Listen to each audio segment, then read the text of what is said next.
You see, in life, you have to fall. You gotta scrape your arm. You gotta go through a process of losing and learn. No matter what you do, no matter the field, no matter what race you in, you're gonna fall. But you fall to learn how to get back up. How you feel about that, Coach? This is part of the journey. Everything is not going to be a hit on the first time. Like I said, if it was easy, everybody would be easy. It's just not easy.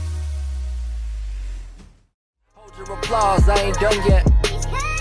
Immortality got me weary since Kobe died. I got this watch on my arm, but I'll never know my time. So my focus lies in my work, which got me in overdrive. I can't break for a day. I'm in a maze of my mind, I can't make an escape.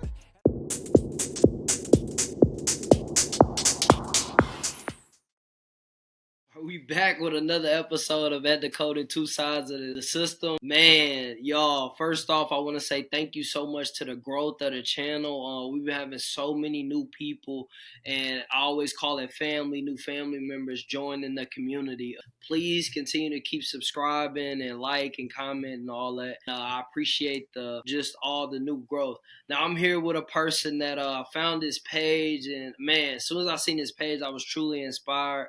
I'm here with Coach Hightower. He's motivational speaker, self-accountability person. He helps so many people in so many different ways. And just with his talents of giving back and things like that, I feel like he's impacting not only just people but generations, because he's creating steps and helping people's minds become whatever version of themselves to help whatever thing that they want to be in their family. You want to be a leader, he'll coach you to be a leader. You want to be a winner, he'll coach you to be a winner. But he's going to always have that self-accountability on you. So I'm going to let him introduce himself. Thank you for joining the show, Coach Hightower. Hey, thank you, Coach Trey, man, and thank you so much for that amazing introduction, and thank you for bringing me on the Decoding Two Sides of the System studio, man. Much respect, man. We need more Black media, man. We need more media, and thank you, man, for bringing me on this platform. And I want to tell you, young brother, I'm loving what you're doing, man. You're getting the word out, you're getting the voice out, and that's what's needed. So thank you so much, man, for your platform. You're giving a lot of value, you're giving lots of knowledge, and we're helping our community. And this is what it's about, man, helping people, man. So thank you so much for having me on your platform. Man. Thank you for coming, man. I want to first start off with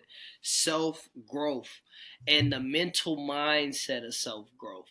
So I'll give you a take and we'll just go back and forth. But for me, self-growth equals self-accountability. Because in order for you to grow, you got to, acknowledge your problems, acknowledge the places where you need work on. And I feel like some people in life, they want the growth, the self-growth, without understanding that self-growth is attached with self-accountability. So I want you to discuss that. How do you feel about that? Man, that goes hand in hand, man. Me, Coach Hightower, man, coming from Oklahoma City, Oklahoma, that's where I was born, man. I was born in Oklahoma City, Oklahoma. Mother who was a single mother. Father, I didn't know who my father was until late on in life, man. And matter of fact, when I discovered who he was, man, he was dead and gone, as well as my brothers, man. And grew up in a place where scarcity, man, and economically challenged, and didn't have some of those things in life that other people had. So because of that, man, had to be very accountable. A growth and accountability goes both ways, man. And growing up in my community, I knew that wasn't my future, man. I said, I cannot stay here, man. I have to do whatever it takes to get out of here. It's funny that you asked this question, because I was having a conversation with a classmate of mine that I haven't talked to in about a year, that now lives in Dallas, Texas. And I'm down here in the Houston area, man, which has been a blessing. And I've been able to travel the world by being in the military. But the growth, man, I've always been accountable, man. And with the growth, man, it's not comfortable. So sometimes, man, you have to do things that you don't want to do to get where you want to go. And it comes with growth. So I've always been uncomfortable. Even doing this podcast, man, I have done plenty of podcasts and I still get nervous, man. But it's part of the growth process. And when you're growing, man, it's not comfortable. And whenever you find yourself comfortable, man, you're not growing no more. But in regards to the accountability part, man, we have to be accountable. We have to be accountable. Even this morning, man, I'm working on a new goal. My new goal is to get up earlier so I can get more things accomplished. So that goes back to me just making sure I'm going to bed on time, which is a challenge for me, because I can stay up literally, Trey, all night, man, and work. Because it's not work for me. It's actually working towards my vision, man. It's passion.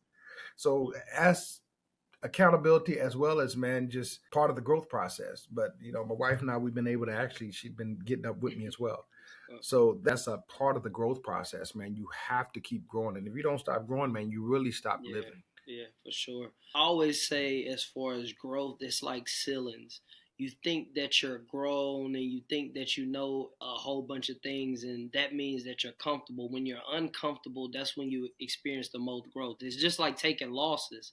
You know, some people look at losses as losses. I look at losses as learning lessons, because There you whenever go. you There you lose, go. you learn the most about yourself. Most people, even in life, you learn more with your losses than you do your wins. And hearing you speak about just your story of not knowing your father, and I grew up without my dad too. He passed away when I was very, very young. And I think that when you're on a journey to find certain answers, you go through things that you normally wouldn't if you had the guidance of that. But as you grow older, you realize it's almost a blessing in disguise, because the things that you had to search for, you had to be accountable to know that's what you wanted to do. And I feel like with self growth and with not having the two parents and just always wondering, like for me, my dad died when I was young. Your dad was there whenever you found him, but it was always that, like, what if my dad, like, how would my life be? And then it goes back to me thinking, like, he's always been there,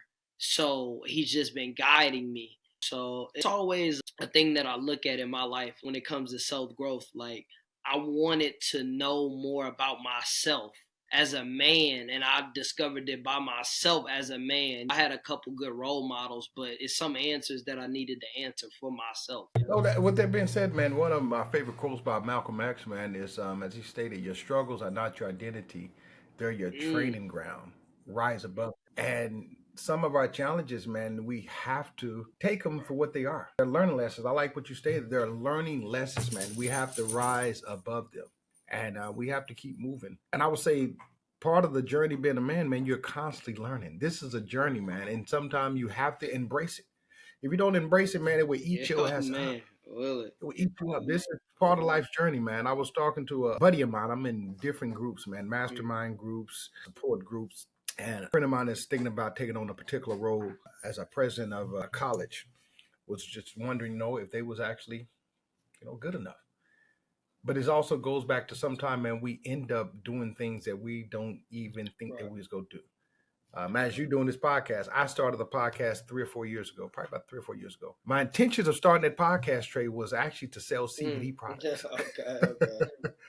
But from that, it actually opened up so many gates. It put me in contact with my state representative, man, who I got a great relationship with. It actually helped me to bring laws. I got to remember, my wife and I, we was able to get some laws changed down here in regards to Mm. CBD and So, cannabis. From there, it actually opened me up to start talking to men and develop my men group, also to develop Hightower Consulting. So it's those many different challenges, but this is all part of the journey, man. I never in 100 years would think that I would be going around the world speaking, helping men. That wasn't my vision. My vision has always been to help people, but not in this capacity. Sometimes, man, part of the journey, man, is sometimes doing things that you may not be comfortable with doing. You may have to put that hat on to be a podcaster, to be that world speaker. You may have to go through a particular journey where you go be a speaker, where you may end up being a pastor. Just don't, we don't know what the yeah, journey is, man. But it goes back to actually having that vision, man. And you gotta have to constantly keep evolving and just enjoying the journey. So right now, I'm enjoying the journey, man. And my vision is coming true.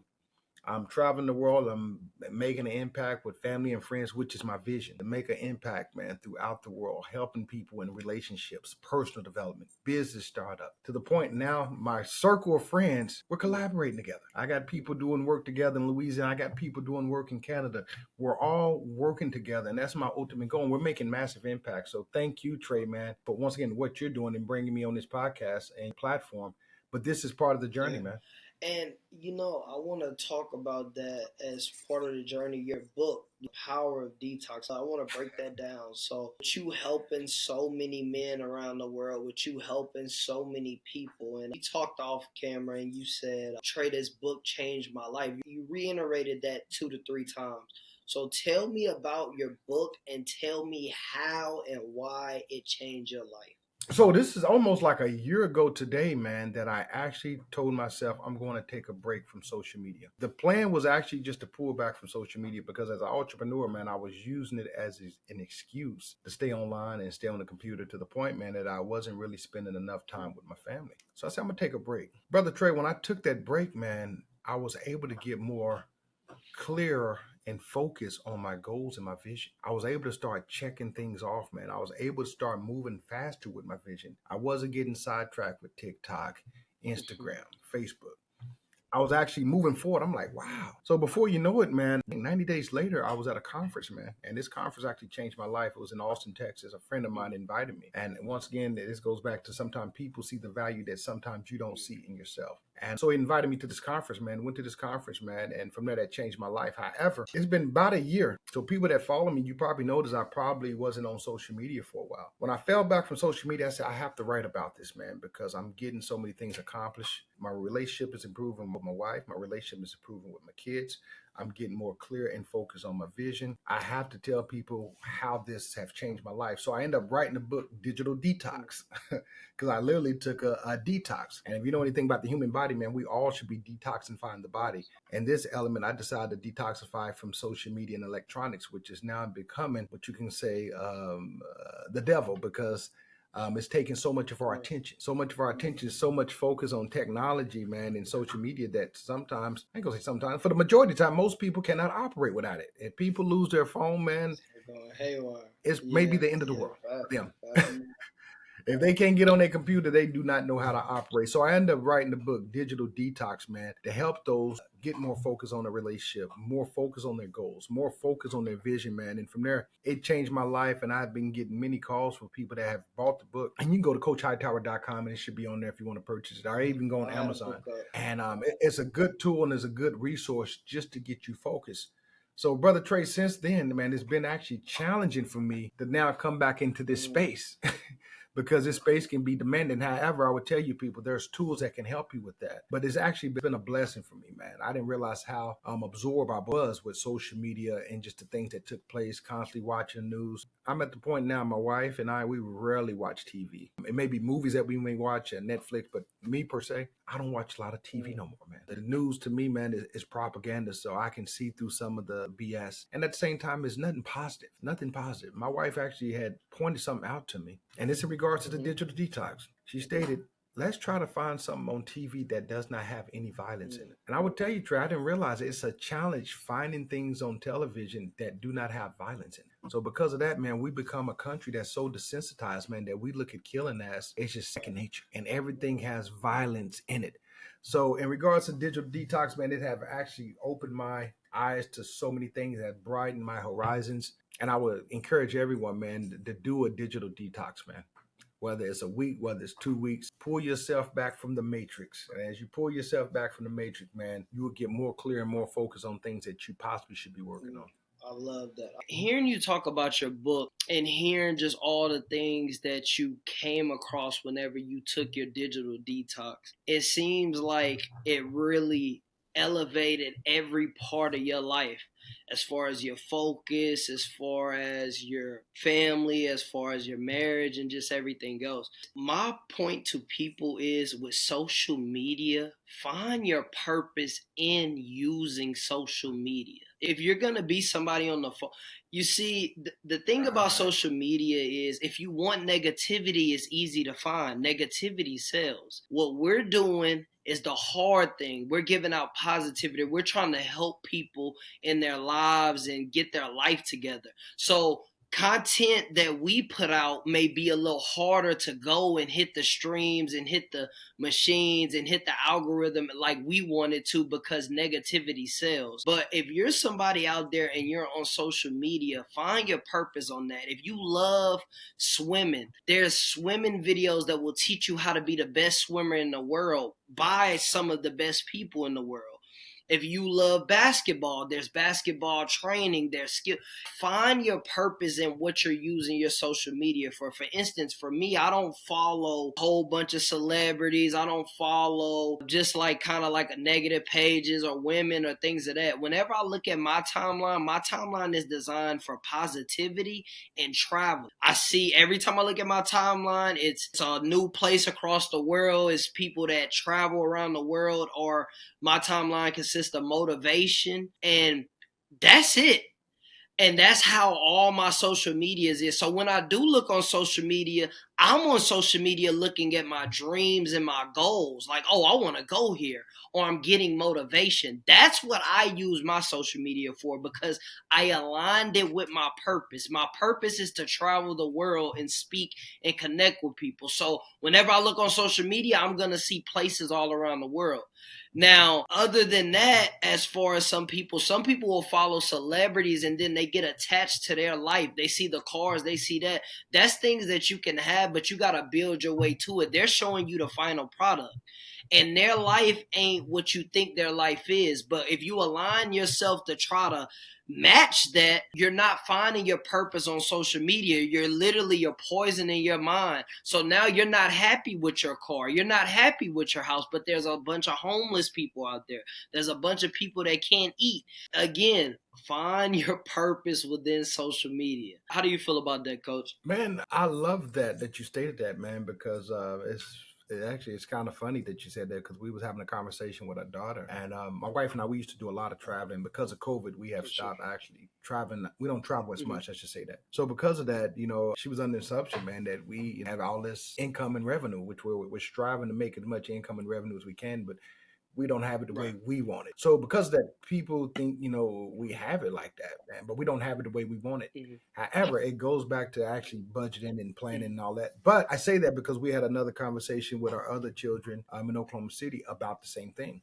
And you can get caught up, and I would tell you all, you can get caught up in this lifestyle, looking at people via camera and thinking their life is one way, but it's completely another. And one example, I can give you a great example, man, and she actually put it out there, so I'm gonna just share her story. Those who follow Stormy Daniels, Stormy, I don't know if that's her last name, Stormy, Coach Stormy. I'm gonna call her Coach Stormy. Coach Stormy actually was at the conference that I was at last year in November, and when she got on stage, she talked about how she made easily, $50 million. However, she said people didn't realize how miserable and how depressed she was. She's very depressed and very miserable. They didn't see that aspect. They just seen that Coach Stormy is doing good. She's traveling. She has the G-Wagon. She's doing these trips. But you don't know what these people's lives is like behind the scenes, man. So with social media, you can paint a fake facade. You can paint a fake facade and think it's one way, and it's not like that. And a lot of these people that you all do follow, and just to the audience, I would say just try to learn more about these people. Because once again, man, social media is funny because you literally can act your life out, man, and people will believe it, and it's not like that. So don't give it too much, man. Do not give it too much, because it's trickery and games behind the scenes. Let me just tell you, I've seen it firsthand. It's trickery and games. And it goes back to entertainment. I used to want to be an entertainer, man. I grew up rapping in Oklahoma City, man. Had a little success as a teenager, man. Had the pleasure of meeting some of the greats, such as Tupac, the late Tupac, I would say, Dino from H-Town. Shabba Ranks. At that time, man, we was in a position, man, where we was opening up for people at a young age, man. However, we was in a very small market that really didn't have a lot of limelight. And I had the pleasure of actually working at a radio station, a black-owned radio station, as well as one of the very few black-owned publication newspapers there. So I was able to see some of these entertainers come in, man. But once I got into the entertainment industry, and actually I was in it doing promotion as well, the lifestyle is not what you think it is. And if you want to be spiritually grounded, man, you have to be very careful, because you're talking about a whole nother side. And if you're not spiritually grounded, man, you can get caught up into a whole nother realm and begin to compromise your soul. So I would say, man, do not let social media be your resource to all things. Yeah, for sure. And just to talk about the music game, and then I kind of want to move on. My thing to that is, as far as people like wanting to be in different alleyways and stuff, understand that don't matter how much money you get, you still go through real life problems. As far as you're going to have arguments with your family, people are going to pass away and things of that nature. And one of my favorite boxers is Roy Jones Jr. I love boxing. I love everything about Roy Jones, the fighting, the swinging, the swag, the way he would come to the ring, just everything. I don't want to get too deep into it, but he recently lost his son due to suicide. I seen Roy Jr. literally walk in the ring, and I just felt he was invincible. Seen him knock people out and move, but there's certain things as a parent that you don't have control over, and that's the powerless in that, knowing that he's such a great fighter and stuff, and for him to lose his son like that really did something to me, that touched me. And that's the reason why I do what I do and why I'm so passionate about mental health and being grounded. And what people got to understand is when you mentally grounded, you understand that there's more to the eye than what you see. For instance, I love music, but honestly, most artists have a problem with drug usage. And a lot of people want to be around them. And that's cool. I'm not knocking no artists. I love artists.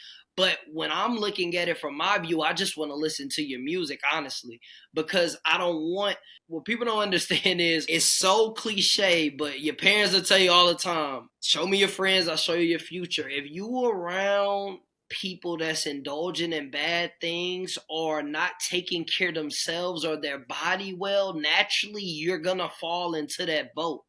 And naturally, you might not even realize it. You might look up and say, dang, why am I doing this? I don't even like that. But you're around it so much, it becomes a lifestyle.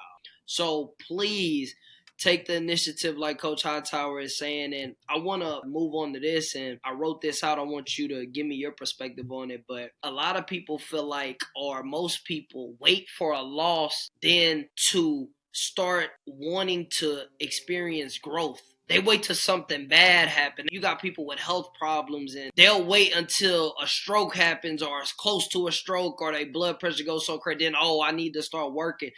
You don't have to wait for a bad moment to want to be better. You don't have to wait till life humbles you for you to want to be better. You don't have to wait, even if you got a good job, to want to do more and have a great job. You don't have to wait. The process of getting better, the process of accountability is within. If you within want to be your best self, there's no timetable. There's nothing in life that's going to humble you. How you feel about that, Coach? Man, and God, I think it was called God's box that he delivered. When he started talking about inspirational and motivational things, it wasn't no sales in it whatsoever. People didn't want to hear the truth. They didn't want to hear the knowledge. They wanted to be entertained. And with that being said, man, us being entertained, that's one of our biggest issues throughout the world and in our community. We're entertained. We're overstimulated, whether it's coffee, marijuana, whatever, gambling. We have so many things that's pulling us away from the vision, and pulled away from the vision, man, you're not really existing. So it plays said a lot, man, and said a lot. And one thing is said a lot. My wife and I was actually speaking about that, man. Sometimes, man, it takes people, man, really just to hit bottom, man, for them to actually make change, man. And you're right, it shouldn't have to come to that. But once again, usually it takes something very significant to wake people up. Yes. And you brought up the entertainers, man, and then I want to hit on that. Some of my favorite entertainers, man, I respect them more for what they do outside of music than they do in music. For example, man, I'm a big fan of David Banner. I'm more of a fan of David Banner, the person today, versus his music. I'm more of a fan of T.I., the activist, than T.I., the rapper. Master P, I'm a fan of Master P, the entrepreneur, but not Master P, really the rapper. So it's all about the way I look at entertainers, man. The entertainers I look up to them based off the things they have done outside of music. It don't have nothing to do with their music. It's all about what they're doing to benefit people, because people is the biggest commodity, man. It's all about investing in people. What are you doing to help make the next person's life better? What are you doing to help make a change in the world? You know, as David Banner stated, man, when he was making the music back then, he can get thousands of people to shake their butt to whatever he was doing. When he started talking about, uplifting, a major factor, man, and we have to just keep moving, man. It's all about the people, man. It's all about investing in the people. What are you doing to help make the next person better? What are you doing to help make yourself better? Are you doing anything to help grow your family? If your family is still doing the same thing they was doing 40 years ago, you need to find out what's going on. I decided to make a conscious effort, man, because I'm probably the oldest male in my family, man, at 47 years old.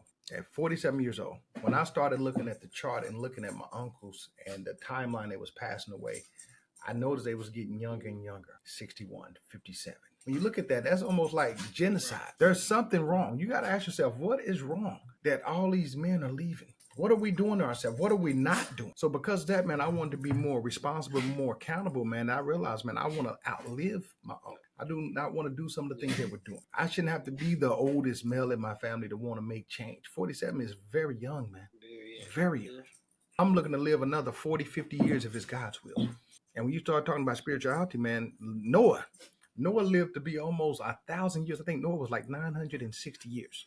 The average human they say can actually live to be 120 years. And when you look at the environmental issues, you look at the different things that's going on, we're not taking care of ourselves. We're not being responsible. We already have strikes against us. So we have to do whatever we can to make change, man. And that change goes back to making change within yourself and then making change with those around I you. love that. And to tap into that, making change within yourself, I think that people don't realize that the acknowledging of it's going to be hard, you're going to struggle, you're going to go through pain. And whenever I like to talk to people, because they like, some people really be like, oh, so okay, so if I do this, but they're not thinking like, I'm telling you the steps to do that, but in between them steps, it's going to be you versus you. And you're going to experience that pain. You're going to experience struggle. You're going to get tested. You're going to get battle tested. And it's not just about how you take it. It's about the process of how you finish it. Because in life, whenever you're going through stuff, you're going to struggle. Like, you got to accept that. You got to have in your mental mindset that, okay, I have this goal to be whatever it is. Before you get there, you're going to struggle. You're going to go through all that. You got to mentally accept that. So whenever it comes, you know where you at. And one thing I like to harp on myself and the people that I talk to is, who are you when you're going through your pain? Because you know when you feel it. You know when you're going through a hard time. That's when, instead of running to go get your vices, some people is liquor. For some men, it's the gym. You know, the men's suicidal rate is growing every year. And it's getting worse and worse and worse. And a lot of men are still not expressing themselves. That's why the things that you do are so important. But I see the men that's going through. I see the men that's going to the gym 4 times a day, who having suicidal thoughts. I see the men that's eating themselves. I see the men that don't want to be around people that make them feel good because they feel like they're not worthy. And you got to understand that there's a process to get to your better self, but it goes through that pain that you're running from. Process of who you are and how you handle the pain that you're running from is going to determine your growth and determine on how you deal with your growth. Because just because you experience growth don't mean that you're not going to experience pain. It just means you know how to be a better version of yourself through the pain. How you feel about that, Coach? Man, great question, Trey, man. And I have to actually segue into my brother Miles Monroe, man, as he stated, your purpose is bigger than your problems. Keep your eyes on the prize. It's always going to be uncomfortable, man. That's part of the journey. You go experience pain. If you're not experiencing pain, man, you're not growing. As a man, and when I coach, man, and you talked about the suicide rate, and thank you for pointing that out, brother. When I talk to men, most men are dealing with the same issues, man, whether it's self-esteem, whether it's confidence, whether it's relationship issue, or whether it's some form of addiction. And that's more than 70% of men are dealing with those issues. And as you stated with the suicide rate, man, coaching men there, and that's one thing I love about it, man, is most men do not have a sounding. Most men suffer in silence. Unless you're part of fraternity, other organization, even with that being said, most men suffer in silence. So when I talk to men, you'd be surprised, man. I ain't gonna say you'd be surprised because you're a man and you may see it. When we get together and we get around each other, man, one of my favorite saying is iron sharpens iron. And when we get together, man, sometimes men are just so happy, man, just to be able to talk about some of the things that they're dealing with because they can't go home and talk about these things. As leaders, man, you're the leader of your house, so certain things you just can't talk to your significant other about as much as you want to. Even with my wife is pretty much my best friend, but certain things I just can't take to her, man. I don't want to add that burden to my wife, so why am I gonna take that? Most men, we deal with the problems the same way. Certain things we just can't talk about, and if you don't have a support group, you tend to suffer in silence. And depends on how your coping skills is and how you deal with that, man. It can turn to suicide. It can turn to addiction. It can turn to many things that will cause you to derail. But it's very important, man, that we come to these safe spaces. We look at podcasts such as Decoding Two Sides of the System. We go to the Real Man Talk. We go to these different men conferences. I hear men say all the time, man, there's not safe spaces. And I tell them, there really are safe spaces. But at the same time, you got to be vulnerable and willing to go to these safe spaces. There's many men groups. And once again, even some of the men groups in the churches, that can be a controversial conversation. However, the resources are out there, man. And I just want to encourage anybody that's listening, definitely for the men, not to exclude the women. I'm going to get back to that in a minute, but definitely for the men. Look at the resources out there. You can reach out to me, CoachHightower.com, The Real Man Talk. There's so many men organizations that I'm connected with, man, because men are right now, I don't know what's going on right now, but men are waking up. Rest in peace to the Godfather, Kevin Samuels, who's no longer with us, but I think he actually was the catalyst to that. He actually sparked a lot of that in regards to just making men want to be better men, better fathers, better husbands, better role models, man. So it's very important, man, that we have to keep growing, man. And Don't stop where you at, Yeah. man. Find you a support system. Find that. And once again, you have to find like-minded people, man. You just can't bond with everybody and just support everybody, because everybody is not going to be receptive to what you're putting out. So you have to be very cautious, but at the same time, man, the support is out there. We have to keep moving. We have to keep striving, man. And I just love it, man. When I get with the men, man, we have such a good time, and it's almost like little kids, man. We have such a good time because we're talking about things that we normally don't get a chance to talk about. And you got to realize, man, we're constantly on the grind. You're grinding, and because we're constantly on the grind, we don't sometimes take that self-care for ourselves, to unplug. So that great question, man. Thank you for that, man. That's part of the pain. Of course. And like you said, men suffer in silence. And just like you said, as far as sometimes men, you don't want to bring that burden on your wife. And some men don't have the knowledge to understand that when you do bring those type of burdens to your wife, what you're bringing into your home. Because when you're looked at the leader, yes, that's pressure. And of course, everybody needs help and outlet. But what Coach Hightower is saying, as a man, sometimes your problems aren't fit for your household, not your person, your wife, but everybody's going through things in the household. And what you got to do, you got to be mindful of that, especially in some households where we just got to be honest, where some women degrade men and say, oh, well, you just said this and you weak. And then, oh, well, you're going through that. And a lot of men go through that, but women don't understand what that does to a man and his confidence and his self-esteem, how much that breaks him. And he might not express that then, even if the conversation goes and then they button it up. It gets really bad because some men don't know how to handle those emotions. Then that's when we get these domestic violence. Then that's when we get things going a little bit out of hand. But like you said, having a group to let you express yourself that makes you a better person when you're in your household. And shout out to Kevin Samuels or whatever, because sometimes he gets a bad rep to where how he talked to women and all that. But a lot of that was accountability too, just on men and women and real situations that go through in life. But I love your talk on that, Coach, for sure. Let me piggyback on that, Trey. What you just stated with Kevin Samuels, and this goes back to social media. Some things that people do on social media, man, is for likes. So some of the things that he was doing, it was mainly to grab your attention. And because he was very boisterous and sometimes he can be very aggressive with how he approached the things, could have been his personality. I don't know the man personally to actually tell you that, but I can tell you, being on the other side of this about being a podcaster, there's certain things that you want to do to gain people's attention. So he was able to gain people's attention by being very raw. And once again, some people like that.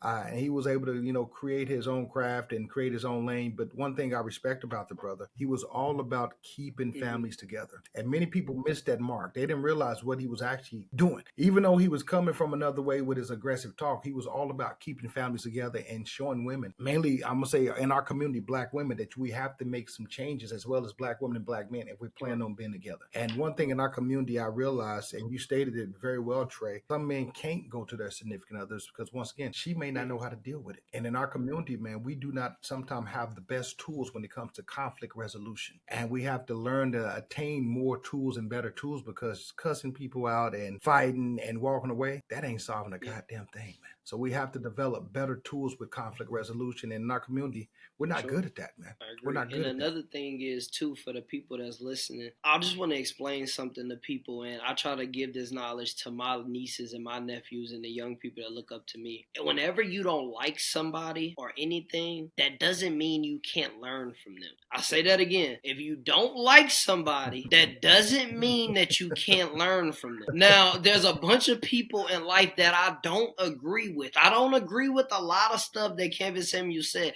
but for me to have the mindset to say I can't learn nothing from him because he said, or you seen one clip, that's where people get things wrong. Because you see a clip and then you got a whole judgment about the whole thing about who a person was. A lot of people don't know that he fought for families like that. I know that because I did the research. Did I see clips that I didn't like? Of course. Nah.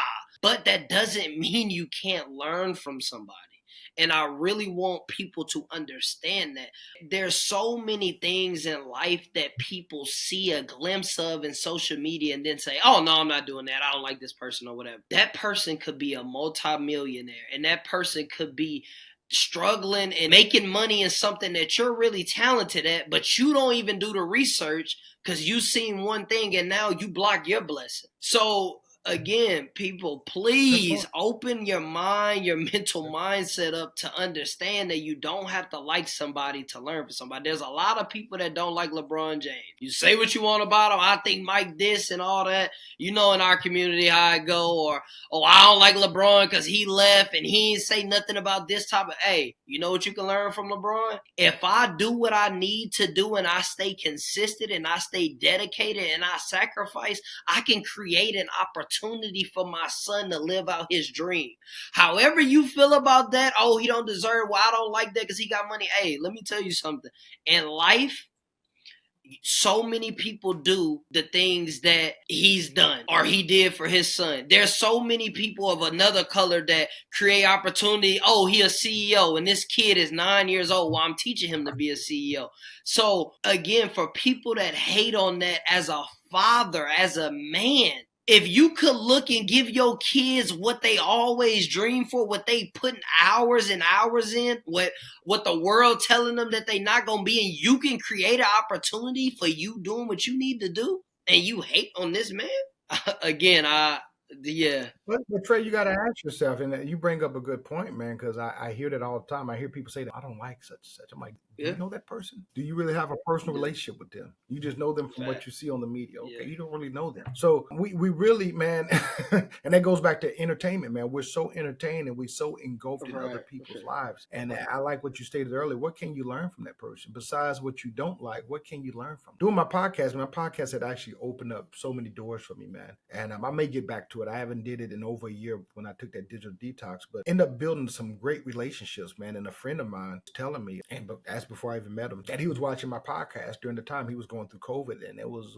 very touchy. And I didn't notice until afterwards, but my podcast, he said, is what actually helped motivate him and keep him going. And once again, you don't know who you're touching, Trey, man, with this platform. I didn't realize how many people I was touching until afterwards. And once again, sometimes people is not going to tell you until later on. But you always can learn some from, even if they're not living the way that you want them to live, you still can learn from their downfalls. But just don't say, and we really have to get out that frame of mind where we constantly say we don't like people.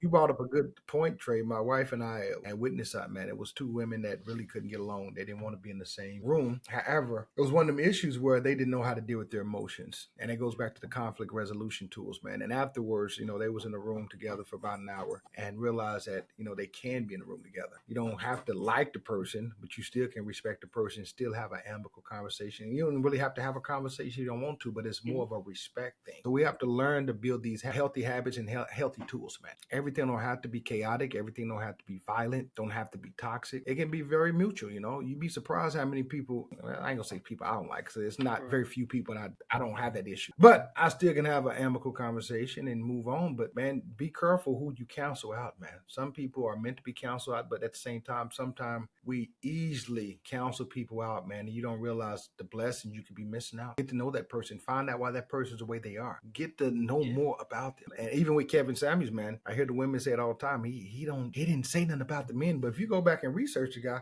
he actually started off helping men. It was about helping men. And it ended up turning around that the women became more of the audience. And as it even goes back to me, man, I would tell women, I don't exclude women. My focus is the men, but we definitely need the women, man, because the women, you are the first teachers. You the one that, have that son, you have that brother, you have that uncle. And sometimes it can be your words of encouragement that can get him to listen to a podcast such as Trey, or they can come to the Real Man Talk event that Coach Hightower and other people are doing. We need your guidance. We need your support, because sometimes we can't crack them in, but once again, a woman is the first teacher, and you can be very inspirational. You can get that man to make major changes. Of course. And I want to touch on this, and then I want to change to the last statement as far as the power the women got. Also, too, women, respectfully, y'all gotta definitely have to watch what you say to young men around men. If you messing around with men that's not in your best interest, and you keep saying, well, this man ain't shit, or these dudes ain't nothing, and a young boy hear that, what you're doing is you're creating a mental mindset for him that, oh, this is the ceiling. If I just do a little bit better than that, then I'm past the test. And that's where we get into when people are grown, they're like, well, dang, just men ain't no good men out there. No. When you saying that around babies, you're helping create the mental mindset of a man not being the man that you will want. And you wanting the man that you say you want, you got to watch who you bringing in, because young men look at who you pick as a man and they judge that on themselves. So that's a little free game, for the women out there. Hey, that's good game trade that you just gave. That's great game. Take heed to that. Take heed to that. And I'm telling you, because I have seen it and we're witnessing it right now. You plant that seed. That's a seed that's been planted. And when you plant that seed, man, that child will grow up with that seed that's planted and they will carry that out. That's why we have so many broken homes. That's why we see right now we can't communicate far as men and women. You see a black man and black woman, and I'm speaking of our community. I'm passionate about our community, not to exclude anybody else, but our community, man, we have a bickering where it's not respect. And when you compare the other races, man, once again, I want to say it was about 52% black women who would never marry. And that's just stats. That's not Coach Hightower said. Those stats would never marry. But when you look at the other races, man, they stay married much longer, and the rates are much higher, only in our community. So we have to be very careful at the same time, man. I'm very spiritual. I'm very systematic when it comes to history. Some of these things are ingrained in us and they're put there in place to keep us separate. And you look at how, it's right. So if you look at the dynasties, how we operated, man, we operated in grace. We operated, man, where we was really family. Now the family nucleus is pretty much destroyed. Family is becoming non-existent, man. Marriage is becoming more of a sin. It's a contract.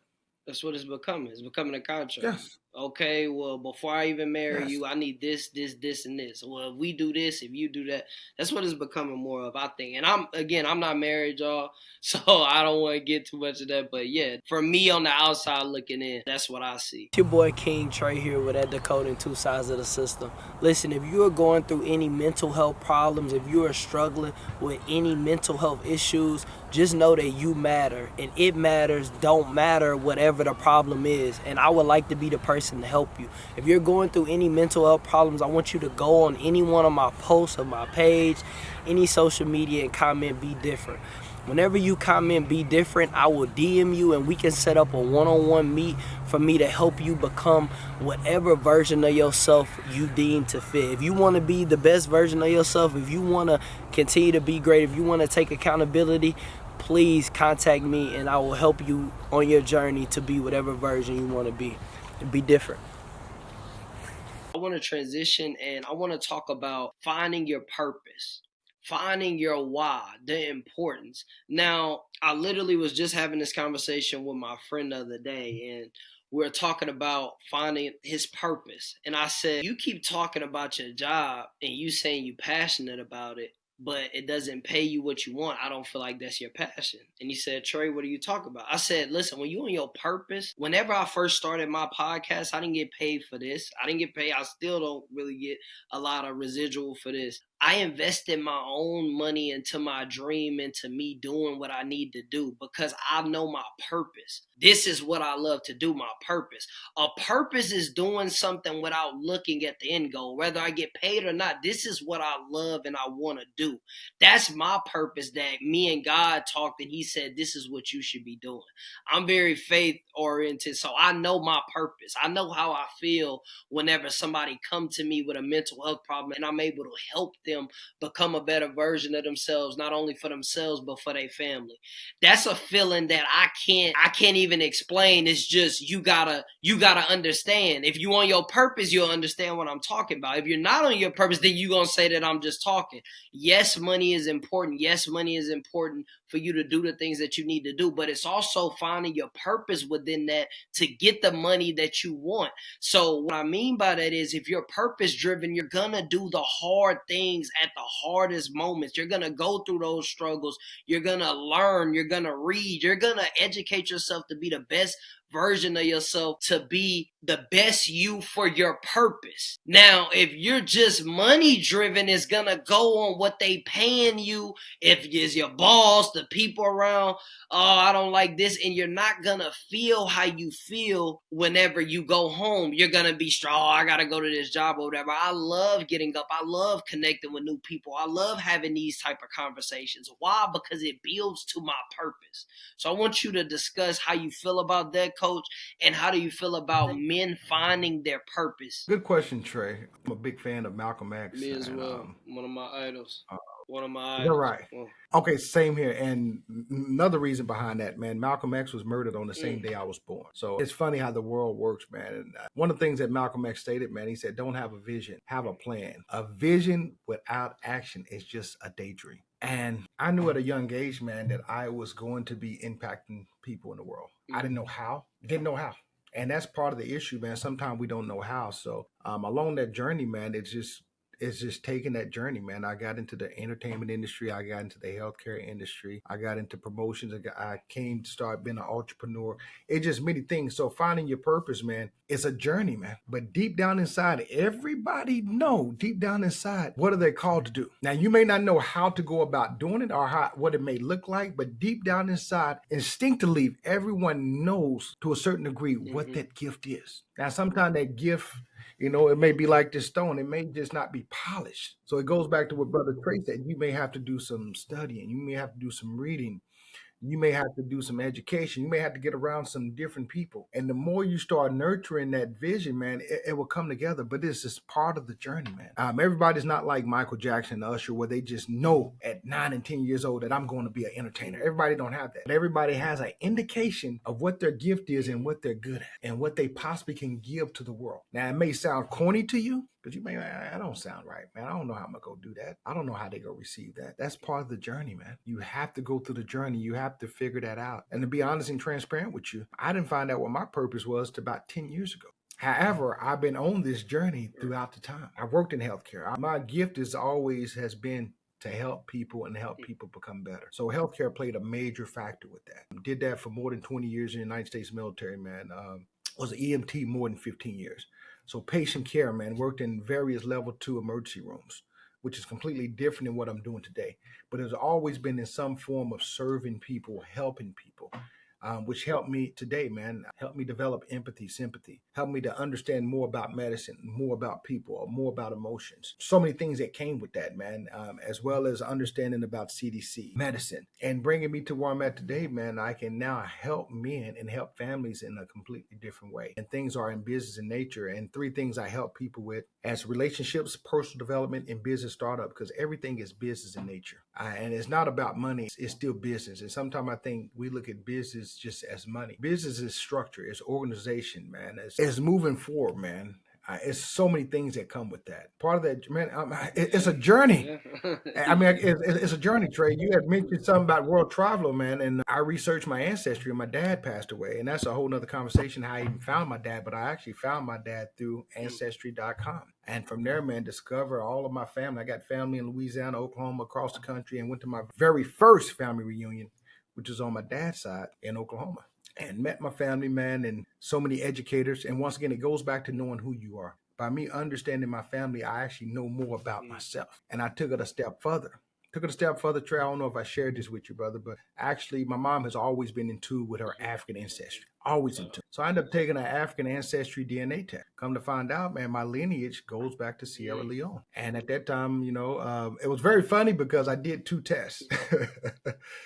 I did my father's test, and I remember we was about to go Facebook Live. I had my office set up, and I had the camera on and did the results, and my mouth dropped. And my wife was just cracking up because I thought the results was going to be Nigerian or something. No, it was Spain and Portugal. So I was conflicted like, fuck Spain and Portugal. But it was due to my ignorance. This is once again part of the journey. So when I started researching Spain and Portugal, I did understand how the slave trade operated and how Spain and Portugal was running slaves from, oh man, this is deep. It went from Spain, Morocco to Ghana, even to Louisiana. It was so many things that actually helped me to connect the dots. Moving forward, I decided I'm going to go do an ancestry test on my mother. Now, those that have taken a test, man, a man can take the test for both sides, but a woman can only take it for one side. So I had the benefit of actually helping my family by doing the test. And when I did the test, they really didn't care, but that's completely different. But they do have that information. So when I did the test, it led me to Sierra Leone. Well, my wife did it as well, and her lineage led to in that area. There's a story behind this, but I ended up meeting a brother, young brother, big shout out to Brother Fode there in Indiana, that has been taking African Americans back and forth to the continent. And brother is young, man, much respect to him. I think Fode is probably about 30, 31.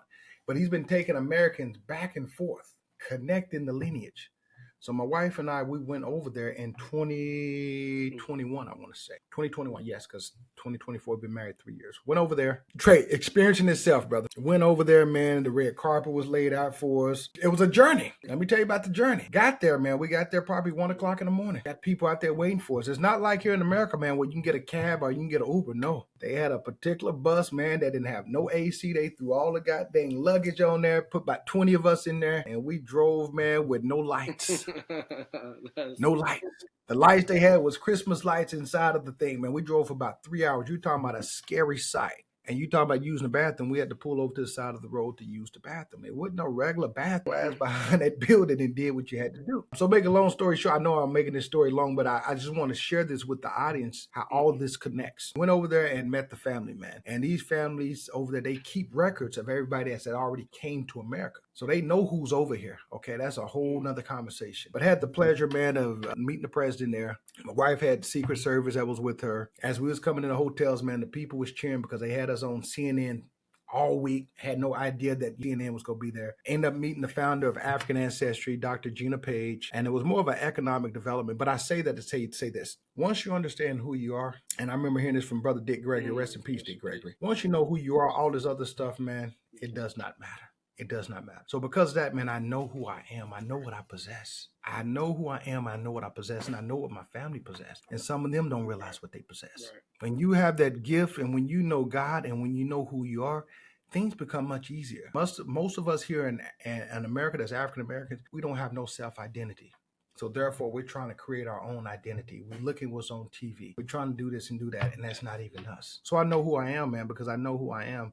Certain things do not bother me. It do not faze me. But I say all that to say this is all part of the journey. If it wasn't for me doing the African ancestry, going to Africa, I wouldn't be here where I'm right now. I'd probably be doing something completely different. But I always knew deep down inside what my purpose was. My purpose was to impact people. And now I'm doing that, man. And I want to thank God for that. And I want to thank people such as yourself, Trey, from bringing me on this platform. And since then, man, I can sincerely say, man, my experience have helped other families connect.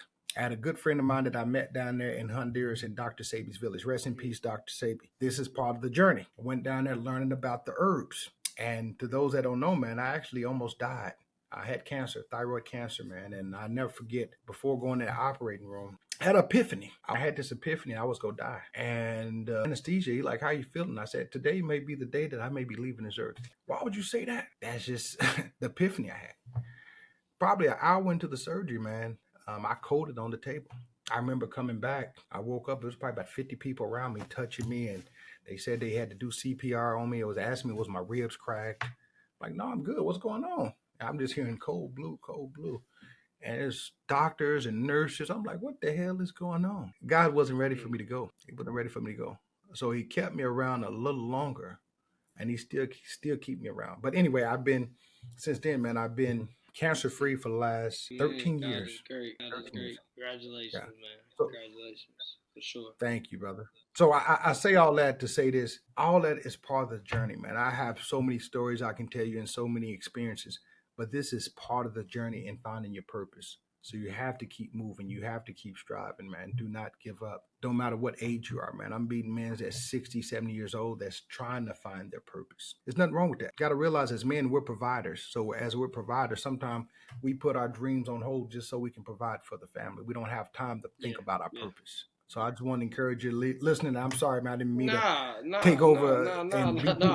This is what the platform is for people to come and share these type of stories. Share not only just the message, but share your message as well. And people can connect. And man, definitely have to apologize. This is why I created the platform, create a comfortable conversation for people to talk in. I'm going to end it with this, and I got like 2 more questions for you. I'm going to get you out of here because we're almost done. So I don't want to go over the time. I like to be be respectful to people's time. Your story, which you almost going on the table, what prompted me to start my podcast was I was working. I was in grad school, and I'm going to get my graduate degree. Still, I got to finish. I only got like a couple more months of school, but I was working a job. Oh, thank you. Yeah, Get it, brother. Get so it. I literally I was working at this job that I work at. And I work in a warehouse. Long story short, you take pallets out. A pallet hit me in the head. Now, granted, it hit me from a top thing. These pallets weigh like a good 15, 17 pounds, I would say. But I'm in there, and thank God I watch boxing and all that stuff. But the pallet came, and I had my headphones on, so I could kind of hear. It's like, oh, watch out! And the pallet was coming straight on my head, and I whoosh, and it hit me on the side of my head. So, long story short, I had a very bad concussion. I couldn't look at my phone. Man, I couldn't do nothing. And I remember sitting in my house. I stayed by myself, and I'm in the dark. I can't watch TV. I couldn't even stare at my phone, and I'm like, wow.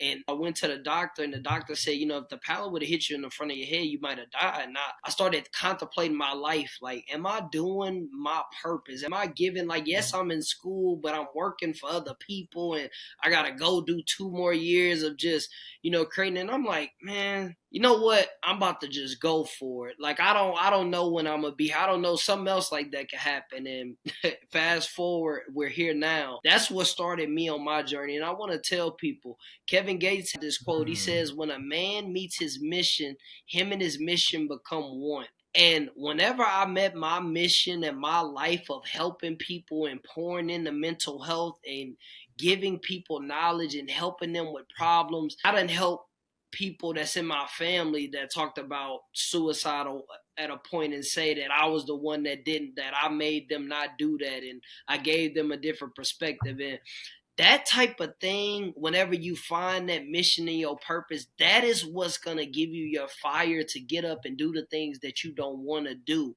because you living in your purpose and you living in your truth and you accomplishing your mission.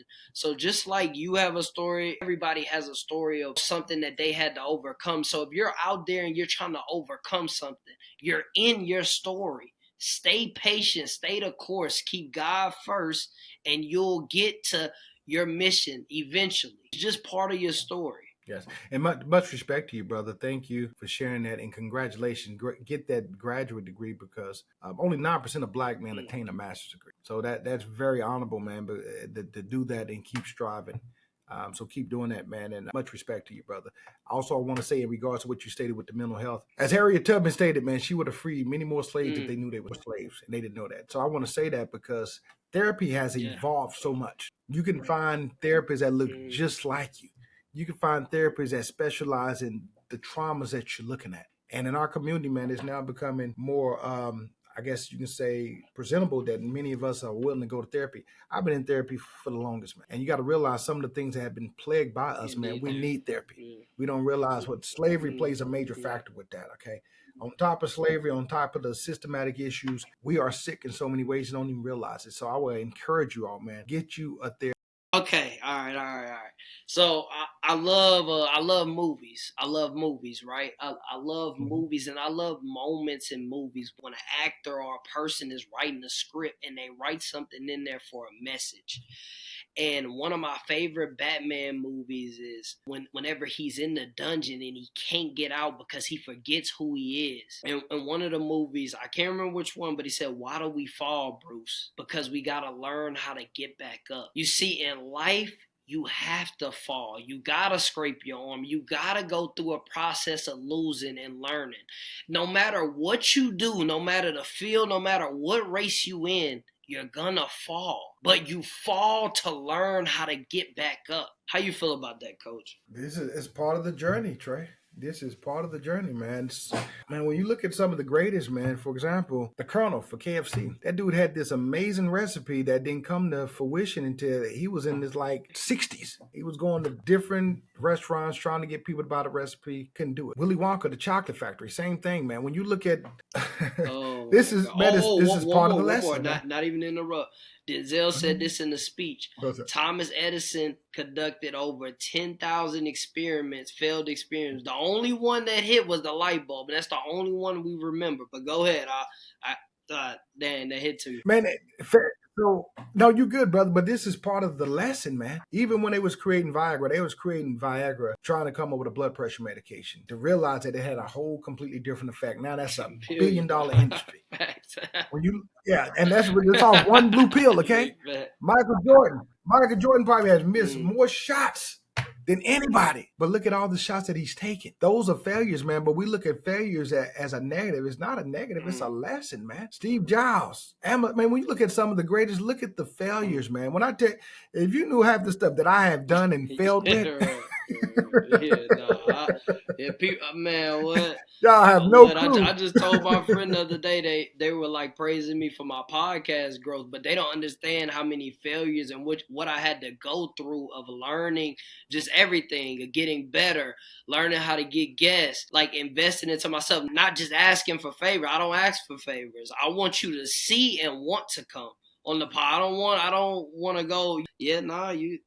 Definitely right about that. Man, much respect to you, Brother Trey. Much respect, because I'm going to tell you, people that's watching, this podcast is not easy. It's not easy at all. And I haven't been back in a minute because it's not easy. What this brother is doing, it requires planning. It requires editing. It requires getting your communication skills up. It requires reaching out to people. Once he get done doing this with me, he still got probably 2 or 3 days of work just to get this out to y'all that y'all don't even see. It's a big process, too. You talk about those 2-3 days. That's very taxing. It's about the, yeah. And he still may not get the result that he wants, but this is part of the process, man. So I respect you for what you're doing, but it's a lesson. So keep up the good work, man. And once again, the answer to that question, man, this is part of the journey, you all. Everything is not going to be a hit on the first time. Like they said, if it was easy, everybody would be doing it, man. It's not easy. Kobe Bryant used to be one of my favorite basketball players. God rest in peace, Kobe. But when you see the work ethic, and everybody talk about it, and everybody talk about his work ethic. Everybody talk about his work ethic. Right. When you talk about the greatest, Tom Brady, when y'all see the work ethic, let me tell you something. When you're living in your purpose, things get sacrificed. Whether it's your family, relationships, your personal things you want to do, it's a sacrifice. And these people, such as Trey, he's sacrificing other areas in his life. I don't know you, brother, but I know the sacrifice that comes with it. You talking about relationships. You got people that you probably can't really have a steady relationship because you're focused on this. So all this is a sacrifice, man. And even people, we was talking about LeBron James earlier. Y'all don't have no idea the sacrifice these people made. LeBron James goes to India every year where he does meditation. This particular meditation he does requires like 30 days. Now, the meditation he does is, once again, is completely different. He's out there in the middle of nowhere. No assistants, no bodyguards, just him and whoever they're out there with. Certain foods he can't eat, TVs, phones, pretty much unplugged. It usually take, I think, 30 days. They said LeBron did it in 21 days. Can you imagine the pressure on that man just to do that? He has all these commitments back here, whether it's with the entertainment industry, with his family, with his kids. That takes a level of sacrifice. Yeah, sacrifice of what? I'll share a little thing. My mom called me literally yesterday. Shout out, Mom, I love you. I know you've been watching this. She been watching all my stuff. Hey, sure. Mom. But she was like, baby, you ain't been home. Like, this is the least you've been home since the year you've been in school, because I used to play basketball, so I would only get to go home 3 times a year. But I only been home 1 time this year. I'm going back for a birthday. But the process of winning, I started off the year at 1,700. I'm over 20,000. So I'm not, I'm not subscribers. I'm not, I'm working. Good but job. That comes with sacrifices. And if y'all know if you watch my podcast, you're a fan, y'all know how I feel about my mama. I don't care about that mama's boy stuff that they be posting online. You say what you want. Listen, I love my mom. I'm one of them. Yeah. Like, I'm going to take care of my mom. I'm a man too, but my mom is my mom. So if I'm a mama's boy, women out there, yes, I am. And I'm going to forever be a mama's boy. I don't play them games with my mom. We could take it however you want to take it for anybody. I don't spare no kids too. Kids, I don't play about my mama. So I'm letting y'all know. But nah, that's what it takes. That's really what it takes to sacrifice. And I hate being away from my mom that long because I live in Oregon. She lives in Louisiana. But it's a process that I'm on. I live in Oregon, but my family, I fly into Houston all the time. That's where my family is. I got family in Houston, so I'll be in Houston. I'll be out there a couple of days for sure. Yeah, I don't know where you, But yeah. I'll be in Houston in October for my mom's birthday. Yeah, we're gonna have to tap in if you anywhere. Yeah, for sure. Yeah, for sure. Let I'll me know. definitely. I need to come up to Oregon. Oregon is actually on my bucket list. Plus, I got some Yeah. business up Oh there. So yeah, yeah, for I sure. got more You business. let me know. I got a bunch of Okay. connections out here too. For sure. But yeah, of course. But whenever I go home, like people don't understand how hard I'm very close with my family. I talk to my family every day. I'm very close, but there's certain things that you gotta sacrifice in order to get the things that you want. But I know as I continue to grow, as I continue to go, and I'm saying it now because I'm an affirmations person. As I get these sponsorships, as I get these endorsements, and I'm able to give them the life that I want to give them, and to have them travel with me, because I travel a lot by myself, then it's gonna be worth it. But again, it's a process. I got one more question for you, then we done. One more. I want you to explain this. Delay doesn't mean give up. A lot of people don't understand that your success can be delayed, but doing the delayed success, people give up.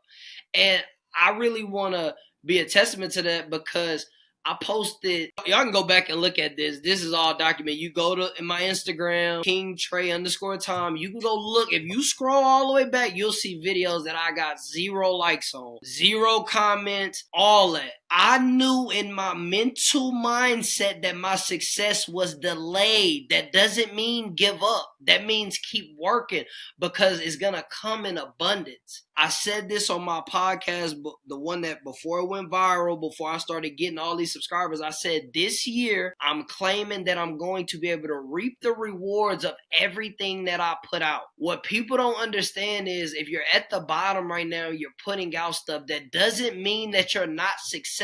You're successful just putting it out. There's people that have goals and they don't even, they start, they don't get, and then they done. Everything you put out is a success. Don't worry about when the success comes. Worry about the process of who you are when the success comes. The reason why y'all been seeing way more of my content this year than any other year is because of those years when I didn't have nothing.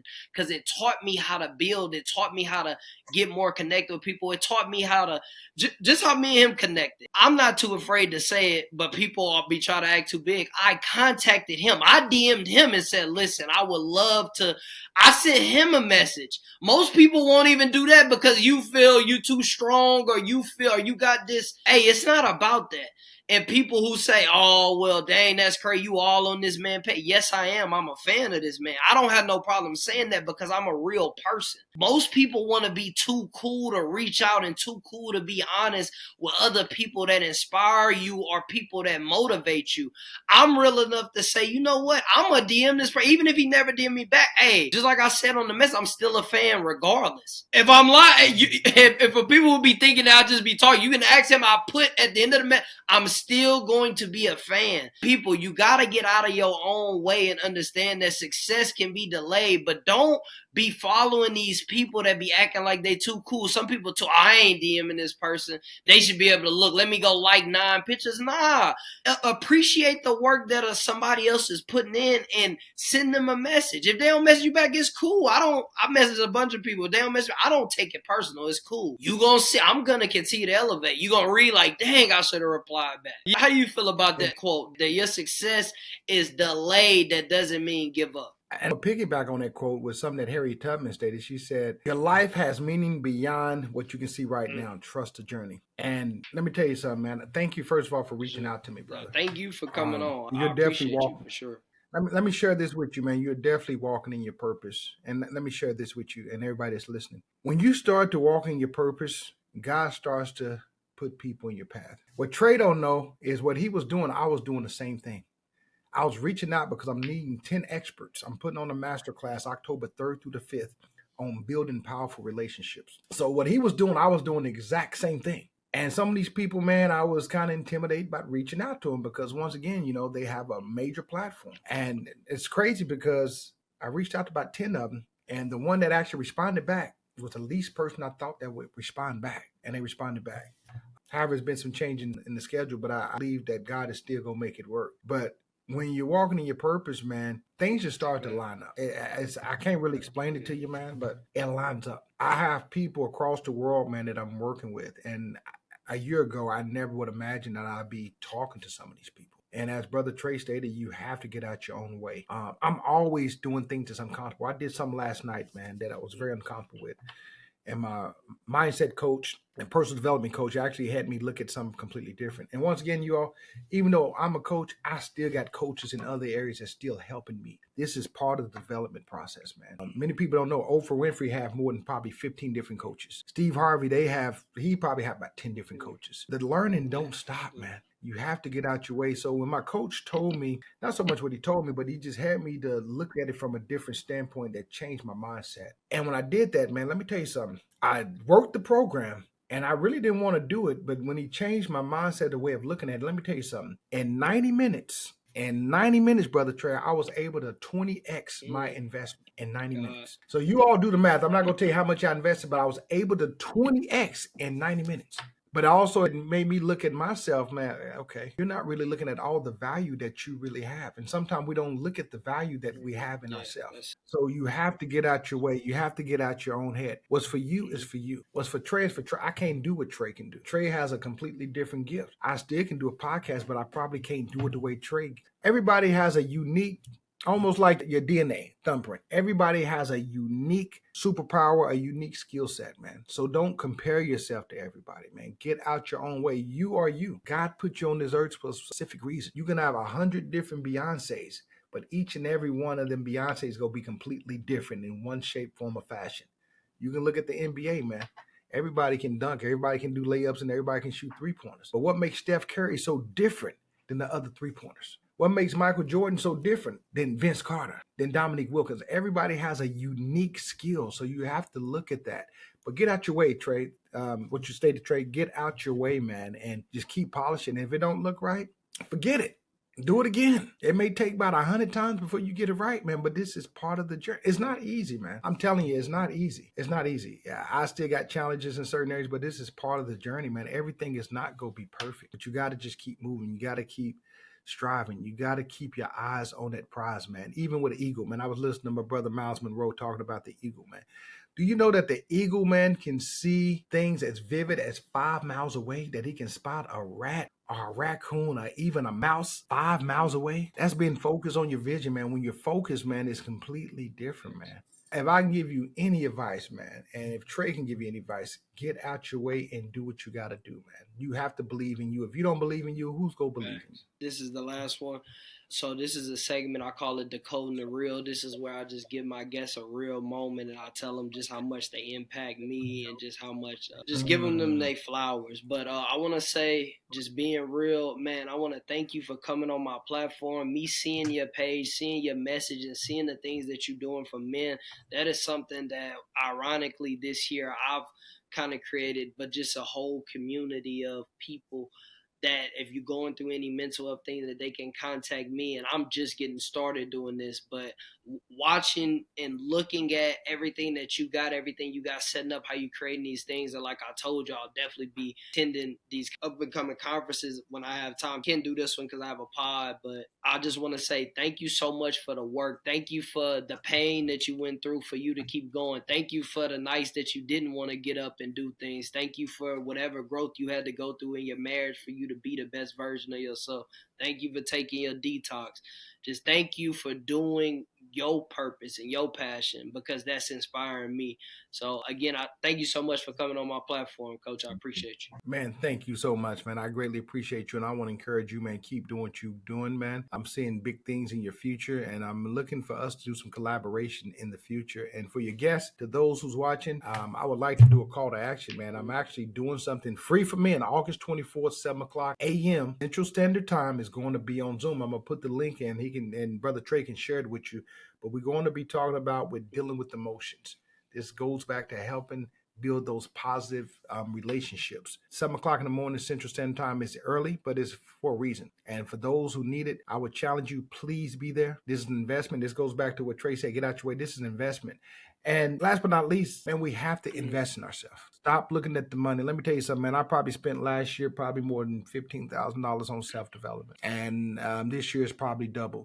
But I can tell you the return on the backside, man, you can't measure it, man. You cannot measure it. So August 24th at 7 a.m. Central Standard Time. I'm going to put it in the chat. I would like for you to come there. This is for men. I'm sorry, women. I got something for you later on, but this is for men. But the thing about it is you can send your sons. If they're 18 and above, I would say come. You can send your uncles. You can send your husbands, your fiance, any men. And most men, I would say, need to come here because most men do not know how to deal with their emotions. Most men don't know how to display their emotions properly. And I want to do that for your audience as well as we'll talk offline. I may actually have some that I can give them for free, and we'll talk more about that. And just thank you, Brother Trey, for bringing me on your platform. Thank you for what you're doing. And this is not easy. As you stated, you're sacrificing your time, your life, and it's for the greater good of man. So thank you all so much. And those who want to reach out, you can reach out to me at coachhightower.com. I will also encourage you all go to Amazon, get the Digital Detox by Coach Hightower, and just start making that investment into your life. This not only into your life, but this is to other people that's around you. Thank you so much, Brother Trey. I greatly and make sure y'all like, follow, keep subscribing. Y'all definitely tap in with Coach Hightower. And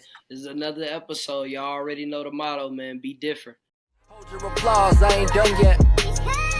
Immortality got me weary since Kobe died. I got this watch on my arm, but I'll never